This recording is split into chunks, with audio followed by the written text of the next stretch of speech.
Hello aspirants, welcome to PW OnlyIAS. I'm Harpreet Singh with the daily analysis of The Hindu from 9th of November 2024. Let's begin with today's analysis. This is again a Telegram account where you can find this particular PDF along with the other material that is required for your preparation in a holistic manner. What all topics we have taken for today's analysis? From the mains perspective from today's The Hindu newspaper, we have taken AMU minority tag, Aligarh Muslim University, whether it is a minority institution or not. Judgment has come from the side of the Supreme Court, so we'll analyze that. Then NSCN IM thread with respect to the Naga insurgency, we'll see that. BRICS journey, an editorial that has been taken from page 6. Along with it, we have taken Project Shaurya Gatha, antitrust law, which is basically related to the Competition Commission and the issue related to Swiggy and Zomato. Then the Rakhine state, which is related to the Rohingyas, and certain famine-related issues have been reported. And what is the topic concerning the Rakhine, what the history has been, we'll see that also. Let's begin with today's topic. The main topic, topic 1, GS2, page number 1. Supreme Court overrules the 1967 verdict on AMU's minority tag. Now, the interesting thing is that from where has this word minority tag come, and how an institution is basically a minority institution, and what article of the Constitution? Let us see this first of all. If you read the Constitution of India, you'll realize that you'll come across Article 30, sub-article or subsection 1. In this, you will see Article 3, subpart 1, basically state, all minorities, whether based on religion or language, shall have the right to establish and administer educational institutions of their choice. Now, Article 30 is actually guaranteeing or protecting the rights of the religious as well as the linguistic minorities, so that they can have their own institutions and they can administer according to their means and where they want to do it. Now, with respect to this, we'll realize that there are a lot of provisions that have been there under the law also and in the Constitution also with respect to the minority institutions. So because of this, because Article 30 is there, now when the minority institutions are there, they will be having their own rights, and there is a process also through which the status is granted. We'll come to the AMU case afterwards, but first understand what the scenario over here is. First is Article 31, where all the minorities based on religion and language are given a constitutional right to establish and administer educational institutions of their choice. Now, based on this premise, we realize that there are certain provisions, or let us say rights, that are granted with respect to the minority educational institutions, those who are established by the minorities. Constitutional provision, as I have stated under Article 31, now the religious or the linguistic minorities have the right to establish and administer the institutions of their choice. This is again guaranteed by the Constitution of India. Second is administrative autonomy of those institutions. The minority institutions have significant autonomy in their administration. They can select the governing body, teaching, non-teaching staff, and are not obligated to follow the state's reservation policies with respect to employment, or let us say reservation-related employment also. They are not bound. So this is again guaranteed by the Constitution because of Article 31. Admission and fee structure. The minority educational institutions have the freedom to admit students of their community and to create their fee structure. So that means, for example, if you see the cases of certain other minority educational institutions, like let us say St. Stephen's College, right? So in that case, in Delhi University, the St. Stephen's College is also a minority education institution with respect to Christianity. Now they can have a different fee structure for the Christian students. Right. Similarly, in the case of Aligarh Muslim University also, that can be applied with respect to which religious minority educational institution that particular institute is. That is why it says that freedom to admit students of their community and to create their fee structure. However, they cannot completely exclude the non-minority students, especially if they receive financial support from the state. Yeah, that doesn't mean that you exclude the other people. That is not there. But you can give a preference to your own community as well as fees exemptions and have a different fee structure also. No reservation obligation. As we see in case of the other educational institutions, we have the reservation from scheduled caste, scheduled tribes and OBCs. The minority educational institutions are not bound by this under the Article 30, subsection 1. Under this, the minority educational institutions are not required to reserve seats for scheduled caste, scheduled tribe and the OBCs. And this is why sometimes becomes a mode of contention that why? Okay, we can accept the fact that it is a minority educational institution and you can give preference to the members of certain community by why these are exempted. Now, this has been a problematic situation which keeps on arising with respect to the minority educational institution and their administration. One more thing, now you will be realizing that if such things have to be done, that is why there was a, by an act that was passed in 2004, National Commission for Minority Educational Institutions was formed. Now, this is one which is basically responsible for, let us say, it is a constitutional body for safeguarding the rights of the minorities in education, addressing the complaints of discrimination, recommending the legal measures, and with respect to the recommendation of which institution can be made or should be made a minority education, given a status of that. It is this duty of this National Commission for Minorities Educational Institutions. Now, this is again the things and the dimension that are associated with it. With respect to the National Commission for Minority Educational Institution, again, I've taken the document from the Government of India. We know that Article 30, Part 1, talks about the linguistic and religious minority. So because of that, the National Commission of Minority Educational Institution Bill 2004 was passed by both houses and received the assent of the Honorable President, and the National Commission for Minorities Educational Act 2004 came into being. So that means to fulfill the provisions that are there in Article 30 subsection 1, for that, this act was basically passed so that we can regulate it, not regulate in a way, we can basically administer it, see certain queries and issues are there, those can be resolved with respect to who should be given the status of the minority institution, recommendations have to be made. So that is the commission is responsible for that. Now, having understood the minority aspect with respect to a minority institution, it can be a religious minority institution also and linguistic minority also, both. It depends upon the scenario. Over here, when I talk about Aligarh Muslim University, we all know that it is not something that has been established after independence. It is an old institution. During the British time, it was established. And please remember, that is why we realize that the status of a minority institution, even before the constitution came, was given to Aligarh Muslim University. In 1875, Aligarh Muslim University was given the minority status. Now what happened? When it is given the minority status, we see the constitution being, India getting independence, constitution being made, Article 30, subsection 1 being inserted. So that means the status of a minority institution continued. And a lot of autonomy was there with respect to who should be appointed, how the governance should take place. It was fine. Now what happened? It continued post-independence because of Article 30 and Subpart 1. Later, we see that a PIL was filed in the Supreme Court. Now, what was filed? Because please remember, first of all, Aligarh Muslim University is a central university, right? Under the aegis of the central government. When it is under the central government, and because it is a minority institution, you will not be having scheduled caste, scheduled tribe, and OBC reservation. And it is receiving grants from the central government also. So why should it basically be holding the status of a minority institution? Because it is not functioning completely on its own, because it is receiving the grants from the central government. It is a central university.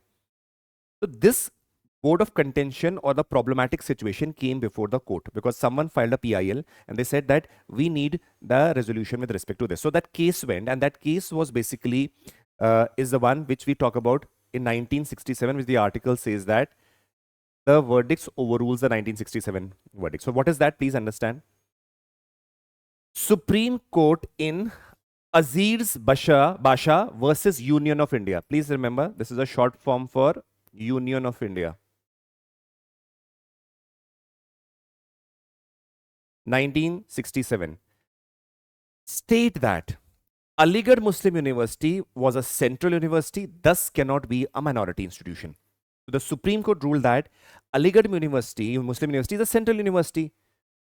How can you basically be that can be minority university? Because Article 30 Subpart 1 says that right to establish and administer education institution of their choice. That means it is now not completely their institution as such. It is being under the complete major grant of the central government. And for central government perspective, they believe when you talk about the concept of secularism, you have to see each religion from a principal distance. You cannot favor one religion.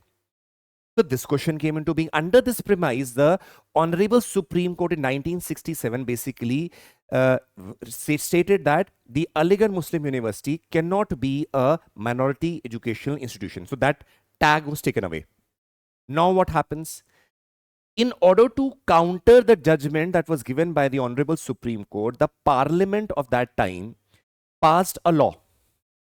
They passed a law in 1981, the Parliament, that is Aligarh Muslim University Amendment Act, and restored the minority status. We very well know that the governance or the government system in India works on the basis of principle of checks and balances, where, let us say, judgment given by the Supreme Court or the courts can be neutralized or made defunct through a law that is made by the Parliament, and the court again can, let us say, overrule a law also because if it goes against the spirit of the Constitution under Article 13.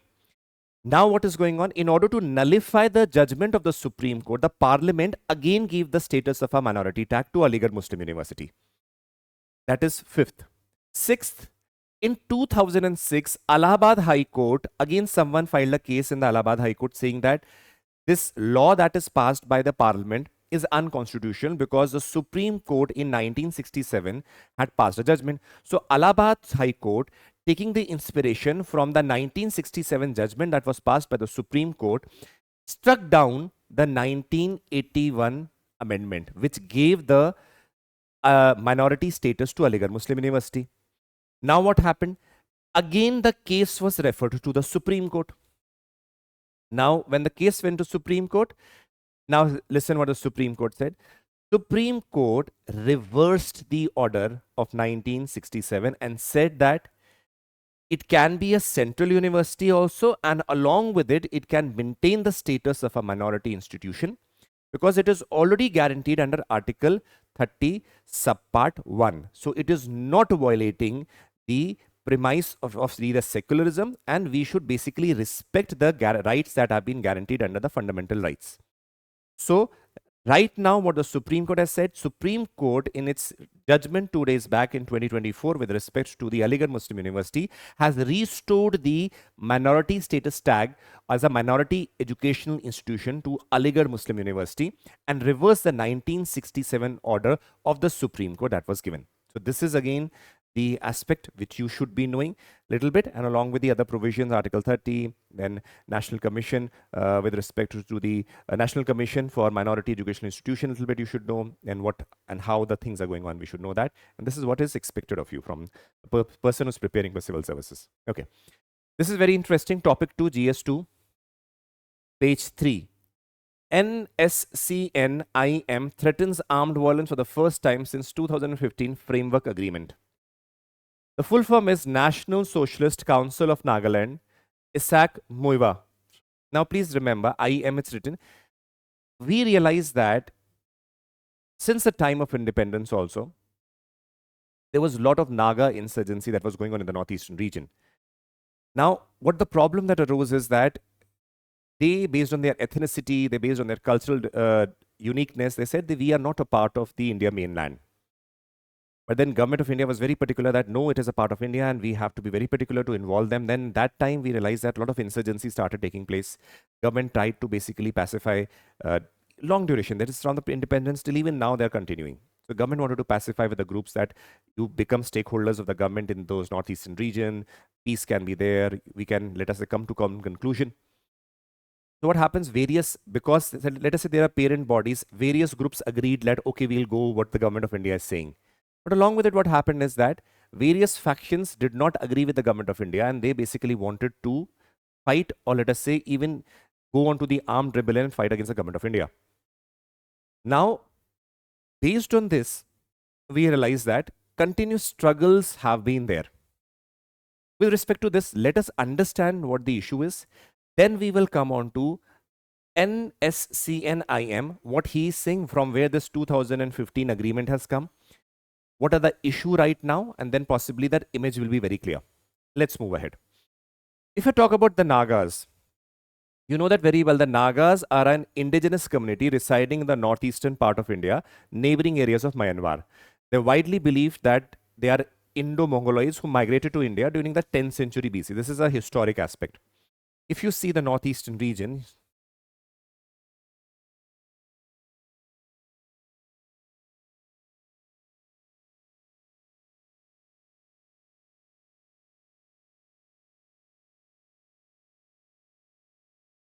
okay, so if you see the northeastern region, it does not mean that simply in the Nagaland, the country, in the state of Nagaland, you have the Naga community. If you realize that lot of Nagas in various parts are there at various numbers, right? That is why this particular demand of greater Nagaland that is there is outcome of this. So, though various states of like Meghalaya, Manipur, Nagaland, Mizoram, all these have been created, you find Nagas in the various states at the present. Even in parts of Arunachal also you see them. So, these are widely distributed. Now, indigenous community. Now, please understand, if I go or take it from a very historical perspective, you will be seeing that Nagas under the British rule, they basically under the foreign rule, because they had been ruling on their own, they had their own empire also in a way, short kingdom type structures where they used to rule, have their own indigenous system. But when the Britishers came, you realize that Naga came under the foreign rule for the first time when the British occupied the land in the 19th century. So British occupied the land and they came under the purview, but again limited because they also know that Nagas are very violent. So what they did was they found them very useful, that they can be used for, let us say, in the side of the British. So what happened?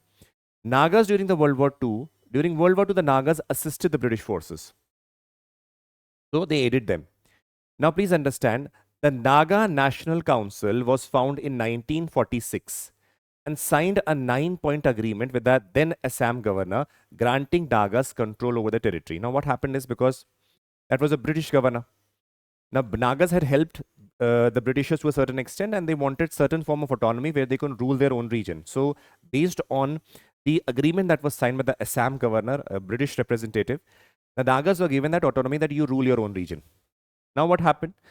So based on that, because when they saw that India's mainland and India as a whole was fighting for independence, because when this autonomy was granted, what happened? Later, Naga also declared their independence on 14th August 1947. Now, this took India as a whole also for a shock, that they are basically seeing themselves as separate entities, not part of India.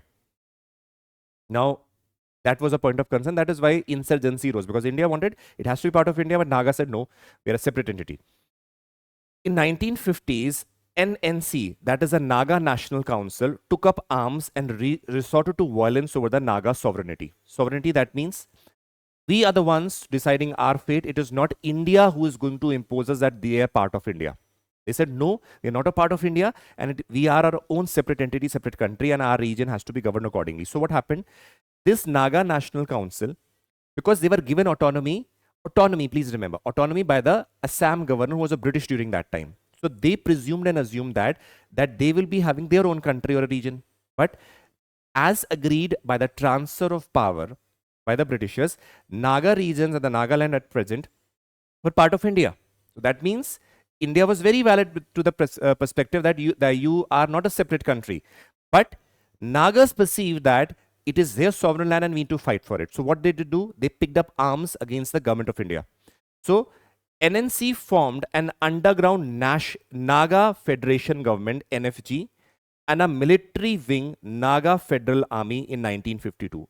Now they were completely armed. Now please remember over here, the role of various insurgents groups in Myanmar and along with it, China have played a very, very important role. Now that is why when we say now that neighboring countries can also play a role in disturbing your governments over there, China was one which did supply arms. Even other insurgent groups in Myanmar did supply arms to these Naga groups so that they can fight India. Now what happened? Now India was very concerned. Now this from 1950s till 1975, we saw that the insurgent movements were rising continuously, and it was creating a very problematic situation of government of India. Continuously violence, killings, people being extorted money, all that. A lot of instability was there. So what happened? In 1975, a Shilong Accord was signed. Now what is Shilong Accord? It is a peace accord signed in Shillong in which the NNC leadership agreed to give up arms. However, several leaders refused to accept the agreement. So what happened?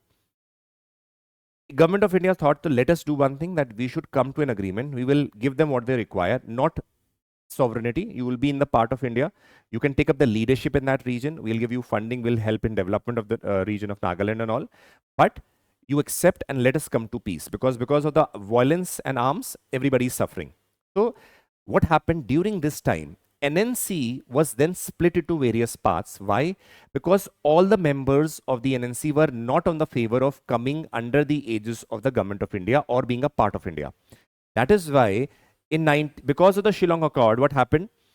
NNC split into NSCN, which basically split into NSCN IM and NSCN 𝐂𝐿𝐴NG. Now what you see NSCN over here, NSCN IM, now that means National Socialist Council of Nagaland was formed. That means what happened? From NNC, basically a group NSCM came up, which basically was continuing with the violence activities, because they said we do not want to be part of India. Later on, this group also split into NSCN IM and NSCN 𝐂𝐿𝐴NG. Now, other groups, 𝐂𝐿𝐴NG and all, basically came to certain, let us say, agreements and all, but one of those groups, NSCN IM, again continued with the violent activities. Now, Government of India thought it is very important to let us take them into consideration also and resolve the problems. A lot of violent activities still continued. But later on, what happened? We realized that in 1997, what happens? NSCN IM signed a ceasefire agreement with government to stop attacking on the Indian armed forces. In return, the government would stop all counter-insurgency offensive operations. So because what happened is, during these 1990s, India also very vigorously started attacking these insurgent groups, because they were creating a nonsensical atmosphere in the northeastern region and creating very difficult for, let's say, people also to stay there. You very well know that if there is insurgency, there will be lack of development also, and they will make the best use of it. So these Nagas used to extort money from the people, drug trafficking was taking place and whatnot. So what happened? India wanted to stop this and make the region come to a developed state. At least the region will develop. So what happened before that? Importance was that peace should be there. So Government of India again came to an ceasefire agreement with them, the one that was basically continuing with the insurgent movement. Now, continuing with the 1997 Framework Agreement 2015, where the present government basically came into force. What was this agreement? In this agreement, the Government of India recognized the unique history, culture and position of the Nagas and the sentiments and the aspirations of the Nagas. NSCM also appreciated Indian political system and the governance. However, details of the agreement are yet to be released. They were not released. The agreement was signed. Now what happens? You saw that the ceasefire agreement was there with NSCN IM in 1997, and a framework agreement, to be more precise, more particular, more details were discussed, so that there is peace and stability in the northeastern region. That was fine. Now the question that arises is, why did NSCM leadership say that they are going to resort to violence again? Understand this. There are certain things that were highlighted by the various reports of the NIA and other dimensions which need to be considered. Let us see them. There were certain articles in the newspaper. In which the concern was basically raised by NSCN IM. What is this? What are they saying? They are saying that the agreement in 2015 is signed with us by the Government of India, while Government of India is now talking with respect to peace and stability in the Naga region with the other political parties, but excluding us. One concern, right? First concern is NSCN IM says that the other political parties in the Naga region or the Nagaland region are being taken into consideration while discussing the future of the course, but they are being excluded from that and they are not being invited. So this basically led to a lot of animosity develop against the Government of India. Why they are doing it? First. Second thing that is very interesting is, you should realize this, there was NIA report, National Investigative Agency report, stated that we very well know that there is a Manipur crisis going on.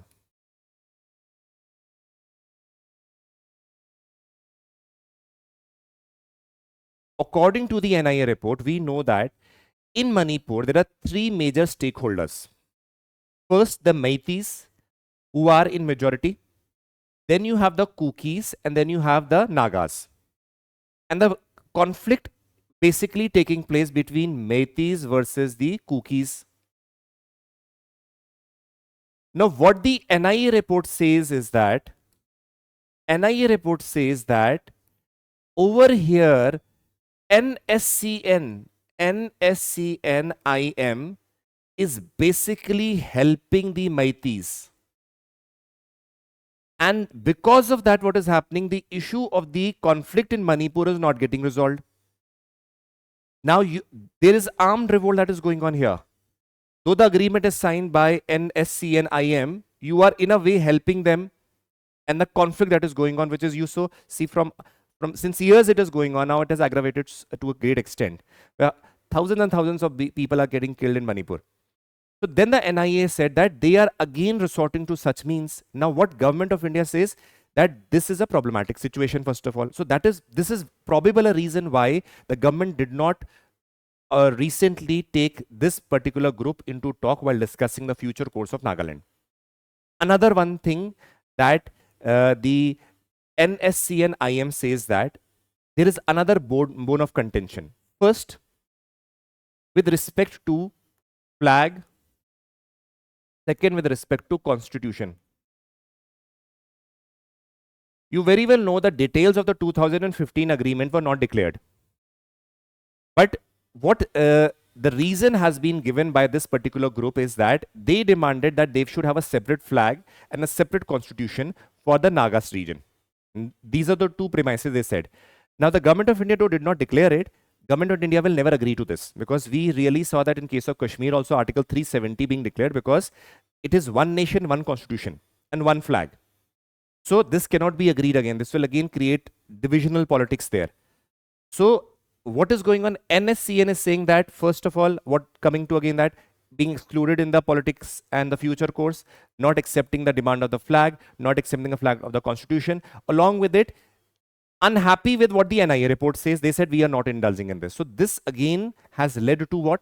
This has led to what? The problem of this article coming, where NSCN says that we will again resort to violence as we had been, and this is again a problematic situation. So the important thing over here lies that the government of India, along with the national security advisors, should basically again come to consensus.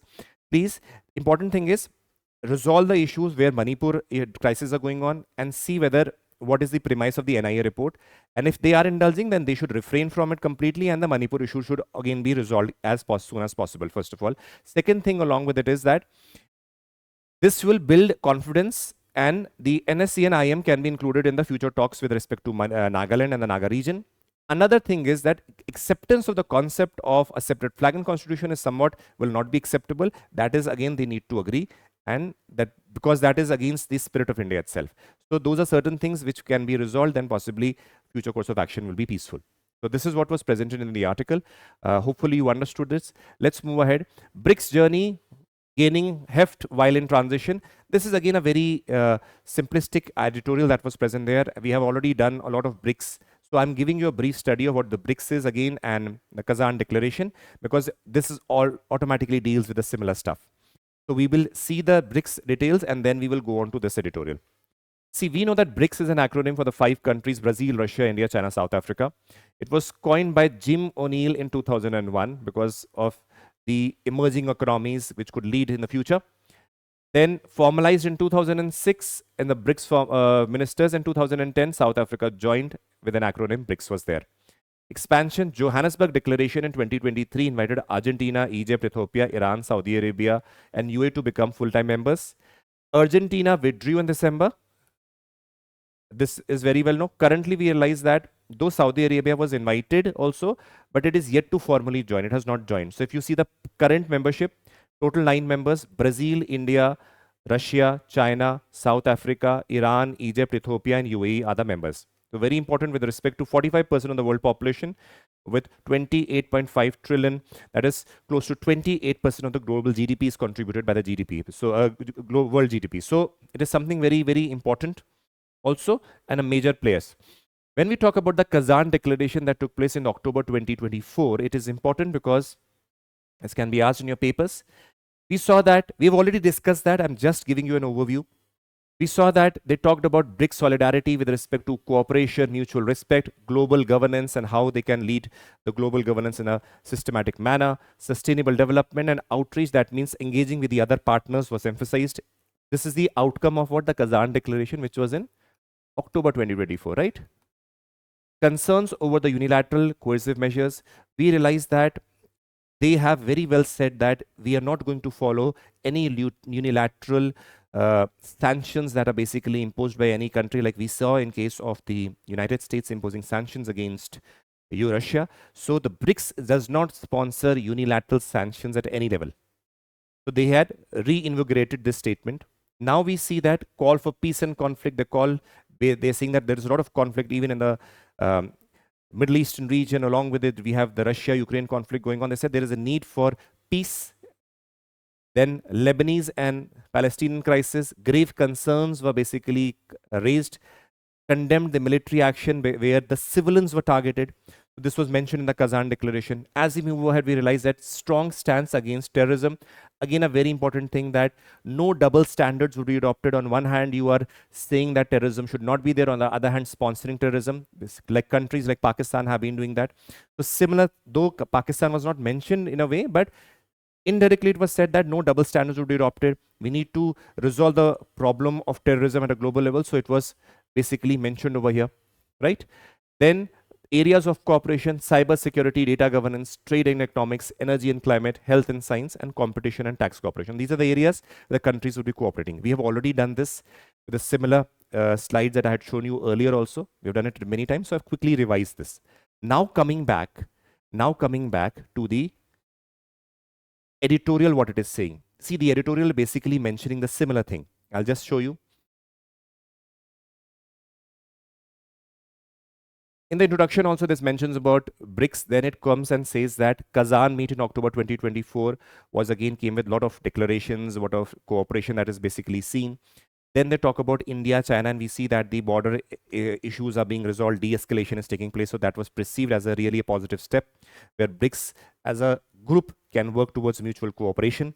So mentions about the de-escalation with respect to India and China border issues, though they cannot completely resolved, it is a positive way forward.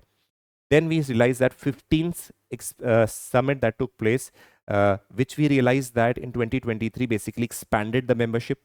Then we realized that right now 9 members are there, which we saw in the Kazan Declaration also. We had mentioned that now at present there are 9 members, full-time members.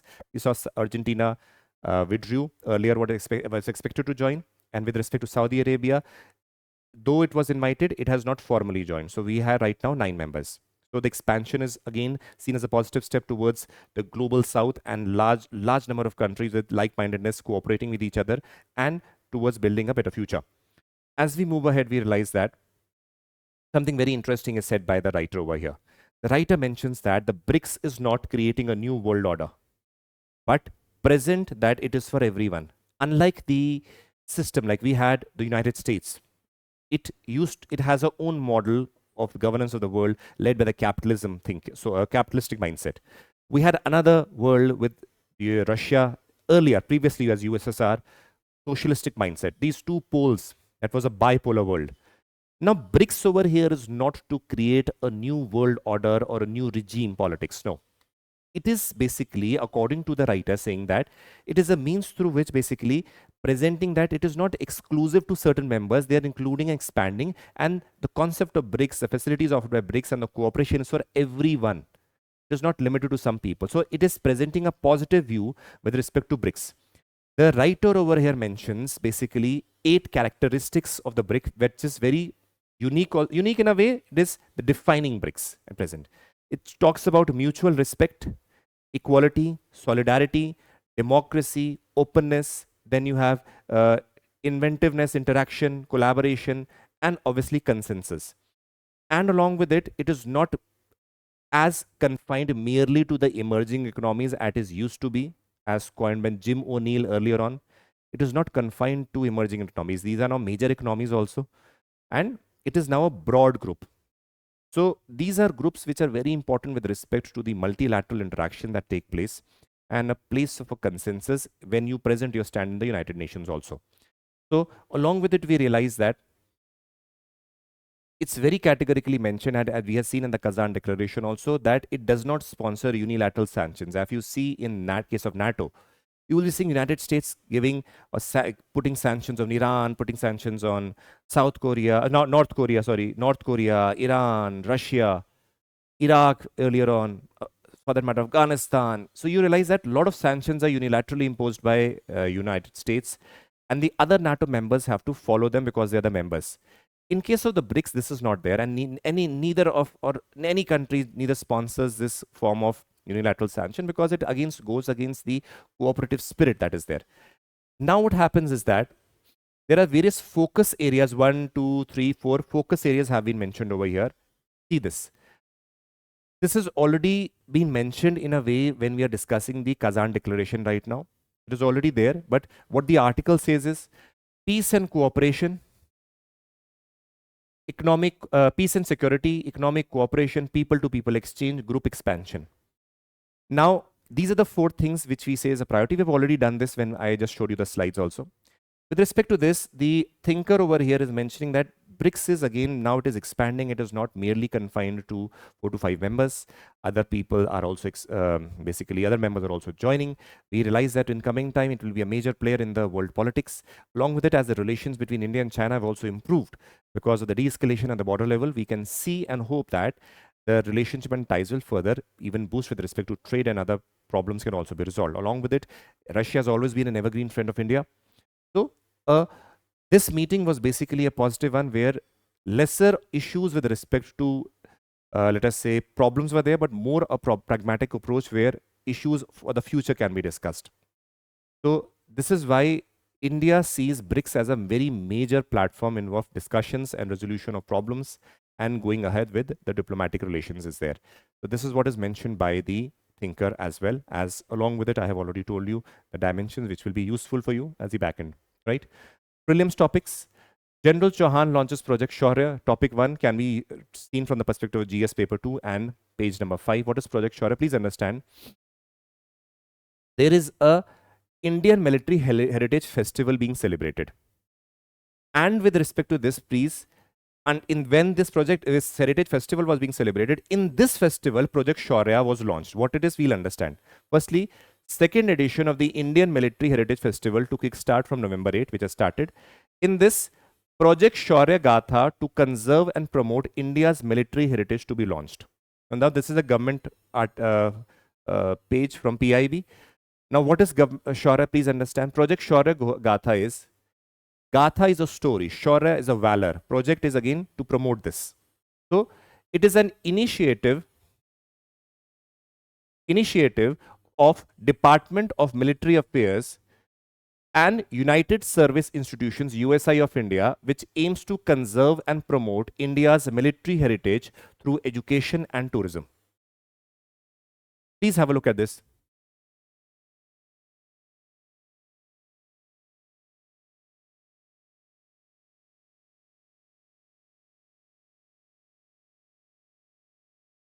It is an initiative of Department of Military Affairs and United Service Institution, USI, in order to promote and conserve and promote India's military heritage. That means, first of all, the military heritage can be used as a means of educating people what the great valor of the soldiers have been, what the history has been. Along with it can be used as a means of tourism also.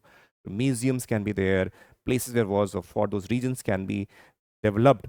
And so that means spreading of the great valor and the history of the India's military and educating the people is again the major parameter over here.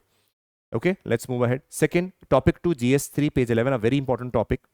Zomato Swiggy breaches antitrust law, CCI probe, right? So, Competitive Commission of India basically began the probe in 2022 and based on the complaint by the National Restaurants Association of India. So, the National Restaurant Association of India basically complained to the Competitive Commission of India that there is certain malified intention that Zomato and Swiggy were having by favoring some particular restaurants. Now, this complaint was launched in 2022 and CCI started investigating that. Firstly, understand when we see the word antitrust, what does it mean?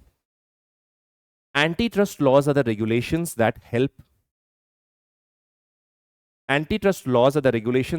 prevent unfair business practices which reduce competition in the market. These laws are designed to protect consumers by ensuring that there are many companies competing fairly.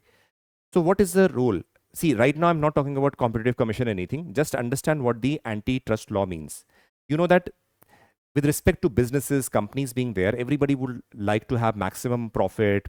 And in the process of having maximum profit and business, they can resort to various unfair practices. Now, unfair practices, why? See, because if you resort to such practices, you're basically killing the businesses of the other groups and companies, which is unfair. That means misusing your power or monopoly for that matter. So we need certain laws which basically promote healthy business practices where fair trading, or let us say no preventing of cheating, fraudulent practices in the business should be there, so that healthy competition is there. When the healthy competition is there, consumers are offered more options to go to. And that is what is the rule. That is why we say that these laws are designed to promote consumers to ensuring that there are many companies competing fairly. Along with it, healthy business practices are there. They should be unfair, and which, see, again, if there is one company only of, let us say, providing one service, there is no competition.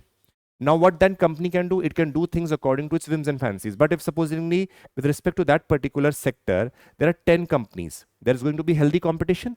Because of that healthy competition, the consumers will get better services, they will have more options. So that means, in a way, monopoly can be a very problematic situation.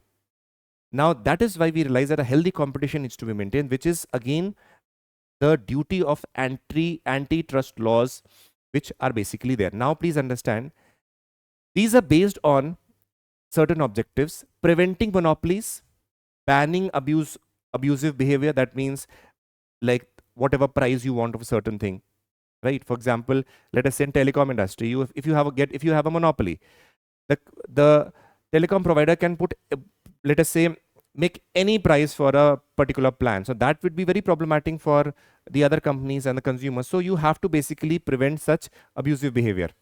Promoting fair competition. Now, these are the three objectives majorly of these laws. When I talk about India's antitrust law, please understand, over here, the main legislation is the Competition Commission Act of 2002. That means Competition Act of 2002 basically creates the Competition Commission. Now, what it does is, it again does what is basically being told over here. Now, please understand, let's see. What is the India's antitrust law says that it prohibits anti-competition agreements. Anti-competition agreements, those agreements which basically tend to reduce competition. So Section 3 deals with an agreement that causes or likely to cause appreciable adverse impact on the competition within India.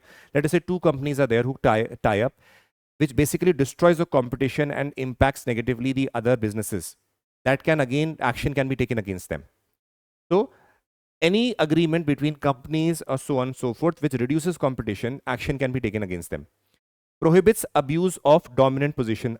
Section 4, that means any particular company having, let us say, a dominant position in a particular sector, if it uses its power or monopoly to adversely impact the competition, then action can be taken against these, and that is what the Act also does. Similarly, regulates combinations. Section 5 and Section 6 of the Act regulates mergers and acquisitions which could significantly adverse the competition. Let us say if there are two companies, major players, and few companies are there, let us say, and few companies, 2 or 3 companies merge, and they create such a giant monopoly that other companies just lose their significance. So what will happen? The Competition Commission will basically take into consideration that if it basically leads to decrease in the competition and problematic situation, then those mergers can be halted or stopped. Under the Act as mentioned, Competition Commission of India is responsible for enforcing these acts as has been mentioned over here. Now comes the issue of Swiggy and Zomato exclusivity contracts. Exclusivity contracts. See what happens is, supposingly, understand this. Exclusivity means that you are going to be exclusive on this platform. Let us say Swiggy and Zomato. These are two major competitors there in the market. Now, what do? Let us say there is a restaurant, a big restaurant chain, food chain, let us say, food chain A. Now, food chain A says, comes to an agreement with Zomato, Swiggy, and it says that, see, you will be listed only in our platform, not in other platform, right? So that means exclusivity contracts are there. Based on this contract, they said, we will charge you for every order, Swiggy will charge you less commission.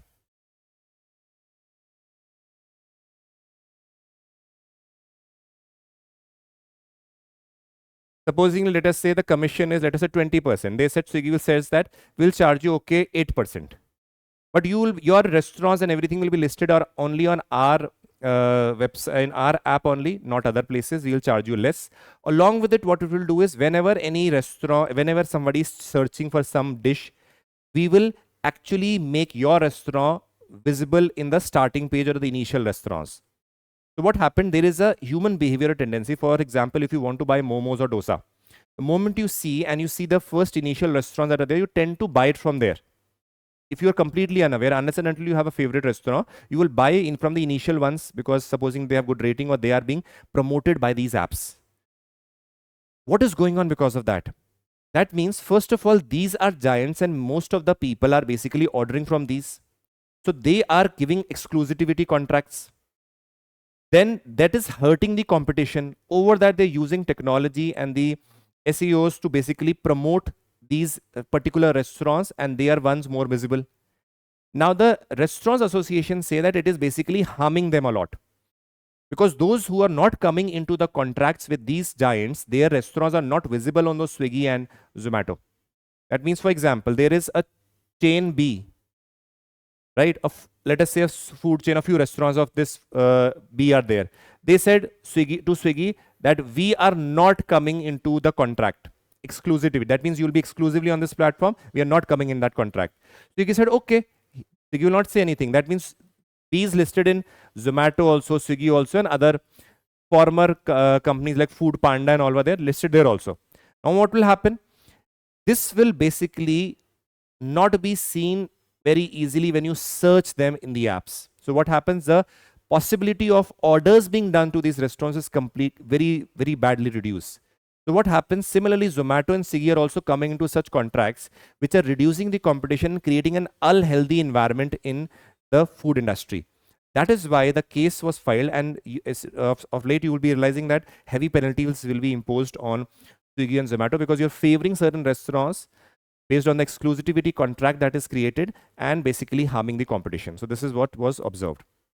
Let's move ahead. Rakhine State, UN flags imminent acute famine in Rakhine State in the city of crisis hit Myanmar. Please understand.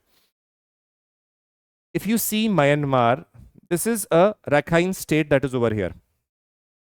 Clear? This is Bangladesh, this is India. Now please understand something very categorically, that this is a region where you basically see the Rohingyas also being confined. Right? Rohingyas being here. Now, this is important, and they said that there is a lot of famine like situations. Famine is there, already it is crisis hit. Let us go a little bit back and understand certain dimensions before we talk about the famine, because the famine is the outcome of the lack of any support from the Myanmar. Along with it, we see that problematic situations with respect to violence is there, so that also further escalates the issue. See over here. See, since independence from the British rule in 1948, Myanmar has grappled with the effective governance in the multi-ethnic society. You will be seeing Myanmar is one which has various people of various ethnic origins. Now, if you see the Rohingyas are the ones which are basically, majorly they are Muslims. Now, these are the ones who had basically migrated from various regions and settled down here during the British time. Now, once they settled down, obviously we realize that 1937, Myanmar was separated from India. Earlier on, it was the same part, so people could easily move from India, Bangladesh, India. What is now Bangladesh, Myanmar is a part of India only. We realized that Myanmar was separated from that united India, that is India including Bangladesh, in 1937. No, it was given its again own status of a separate dominion of the under the British Empire. Automatically what happened, you realize that slowly we see that so many people had already migrated to Myanmar for various works, trading purposes, they settled down there only.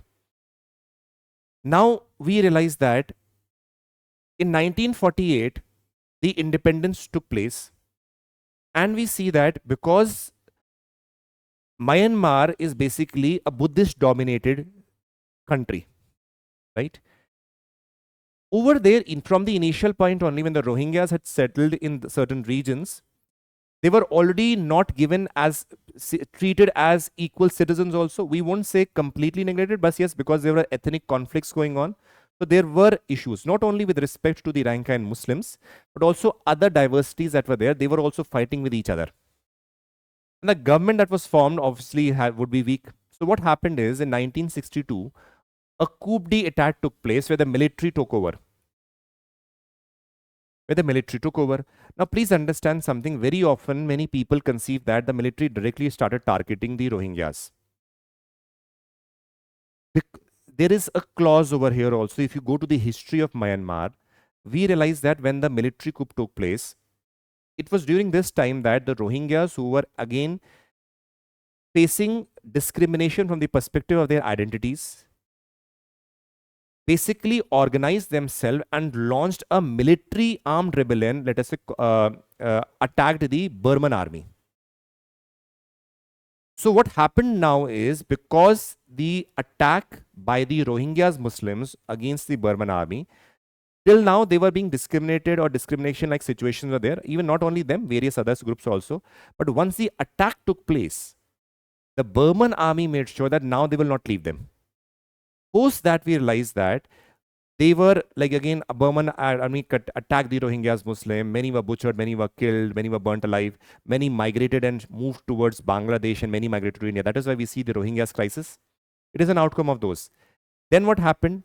In 1982, a citizenship law was passed in which the Rohingyas were excluded from the people who were citizens of Myanmar, because they said they are not indigenously Myanmari, or they are not from Myanmar.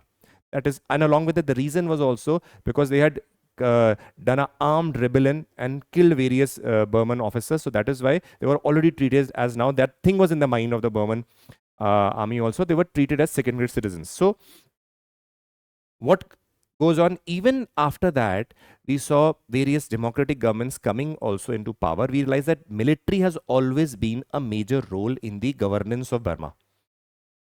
Even now, we realize that there was coup d'etat a few years later. Then again, if the governments are formed, the military has again a major role in the parliament also, and the affairs also. That is why even if a democratic government comes to power in Myanmar also, they do not go against the basic policies of the military setup, because they know that if again they go, the military can take over the governments also. That is why this rule with respect to Rohingyas being excluded was something that continued, because the Rohingyas had attacked the Burman army. Now in 1982, the Rohingya Muslims were excluded.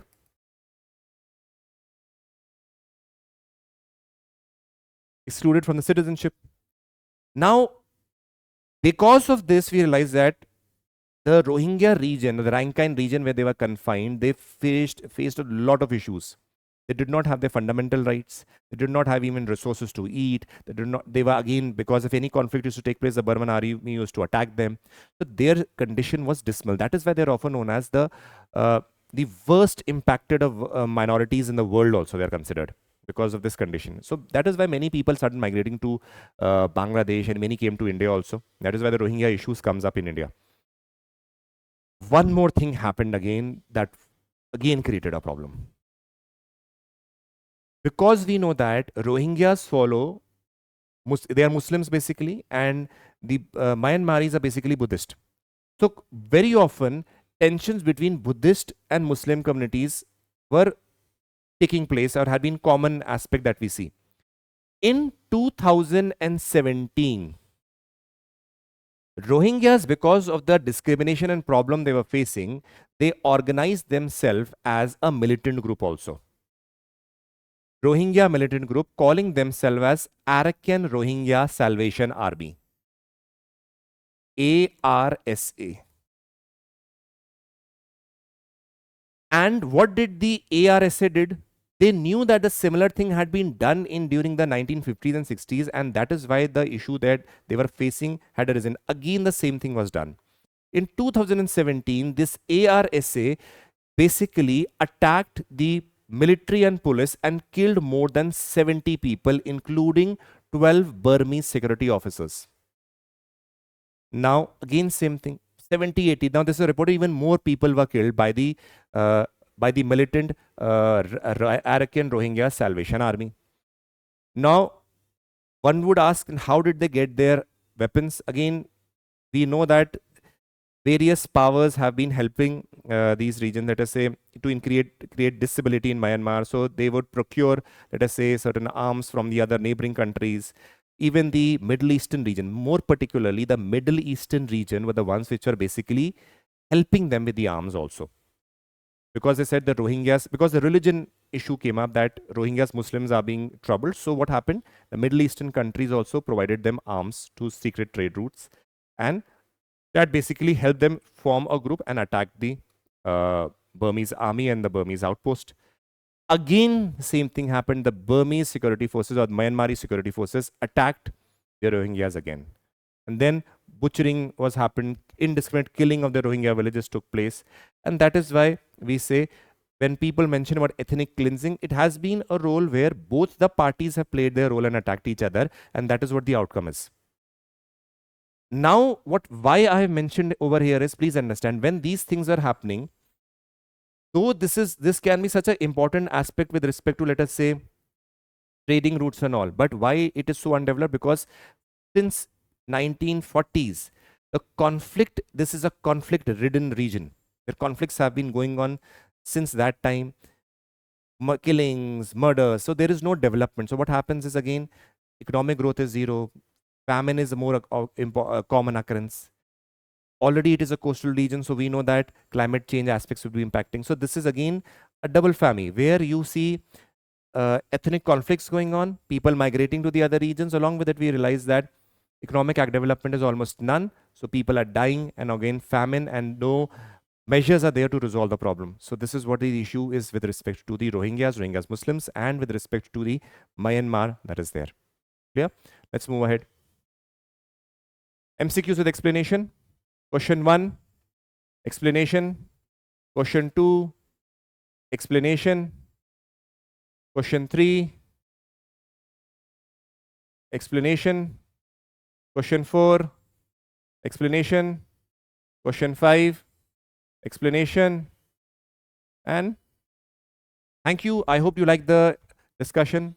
We'll meet on Monday and continue with the current affair analysis. Take care and Jai Hind.